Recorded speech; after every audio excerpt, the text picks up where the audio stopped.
Hey YouTube, welcome to the Subprime to Prime YouTube channel. Here, our focus is to get you from subprime to prime, and that all starts with knowing where we want to go on our financial journey. And this channel is for information and educational purposes only and is not intended to be legal or financial advice. Alright, let's get into it. In this video, we're going to talk about subprime credit cards. Alright, so if you have tried to get a regular credit card from, say, one of the major banks before and been denied, like Chase or Bank of America, Wells Fargo, and your credit is kind of in the tanker right now, you probably look to alternative credit cards, and I'm going to name off at least 3 or 4 of them so that you're familiar with them, and I'll get into exactly what they offer or don't offer further in the video. So we're going to start with Credit One.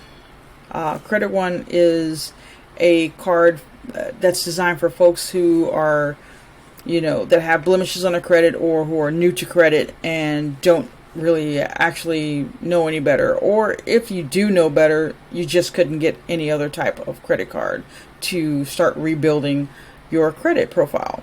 So Credit One charges an annual fee of $120, but to make you feel not so bad about it, they break it up over 12 months and charge about $8 and some change each month for absolutely nothing, because if I'm not mistaken, you get absolutely no benefit or reward for having this card. And if you're going to pay that charge whether you buy anything on the credit card or not. So no, that's not the card for us. Next is First Premier. Oh my goodness. First Premier is absolutely a doozy of a card. It also charges an annual fee and I believe a startup fee as well. All in all, you'll be paying over $100 per year and get 0 benefits from it. There's no travel rewards, there's no cash back, and certainly it doesn't go up to a large amount at all.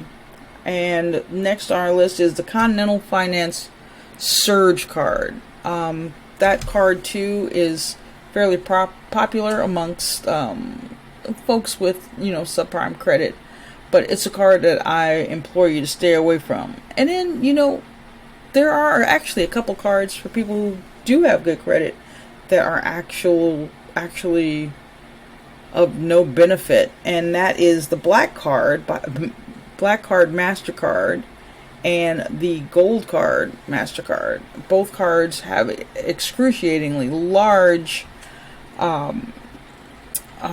annual fees. The Black Card has a $500 annual fee, and the Gold Card has, I believe, a $995 annual fee.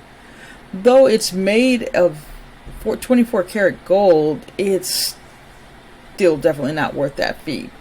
So what I'm going to do is I'm going to kind of go over what is typical of these cards as far as what they're absolutely good for doing. And first, they're good for charging high annual fees, and they're also good for charging excessive interest rates, which is something I'm sure you're going to want to get off into. Not limited credit amounts. So if you want to cap your credit off at $500, hey, these are your cards. High penalty fees if you're ever late, or there's some kind of chargeback or anything like that. They often charge higher penalty fees, and there is literally no reward or benefit for these cards, like at all. And then they have a lack of credit building tools typically, and also they send a bunch of unsolicited offers in the mail, enticing you to fill out that application and sign up for them. And they're just not worth it. They are absolute trash cards, and you should never, under any circumstance, use them, except if you want to stain your credit profile. Also, just check out the negative reviews. There are so many negative reviews on these cards, even through the Better Business Bureau. When you've gotten to the point where you're a 1-star credit card company and the Better Business Bureau you even have a low rating there, those are definitely red flags. So stay away from those cards. And then if you're thinking about any of these cards, gather together some money and get a secured card. A secured card from either Discover or even your local credit union can supply you with a secure card. I mean, you are putting up your collateral on the card to make sure that the card's, paid in the event that you default. I would go that way over any of these subprime cards. They're just a hassle and a headache, and then you don't want to be paying either for some annually or for some monthly on a card, and you haven't even used it. That's actually super ridiculous to do. So if you're considering a credit card, do consider a secured card over any of these subprime cards that I mentioned. Again, stay away from Credit One, First Premier, Continental Finance, and if you do actually have some established credit, stay away from the Black Card by MasterCard and the Gold Card by MasterCard. All trash cards that will do you absolutely no good.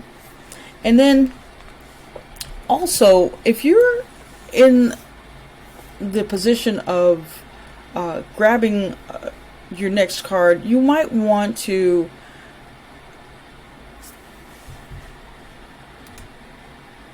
target cards that align with your values and your needs and the things that you want to get out of them. If you are someone who wants to eventually use your card for travel, or you want to use your card for the actual cash back, you're going to want to have consider waiting and utilizing a secured card to build your way back into the game. And then there are some secured cards where they do graduate, as I've spoken about previously, and those are the cards I would attack first before ever getting one of these subprime cards. Because after all, this is your credit profile you're rebuilding or building in the first place, and you do not want it tainted with all of these nonsensical fees and low credit limits and whatnot. If you're going to have a low credit limit, use the secure route. That way you're putting your own money up, and they're not just assigning you some random low amount that you won't be able to do much with. Just prove your financial prowess and use the card responsibly, and eventually you'll get there. All right. And if you want more tips and information to help advance your credit journey, visit us at the Subprime to Prime school platform. Please like and subscribe, and you guys have a great day. Thanks.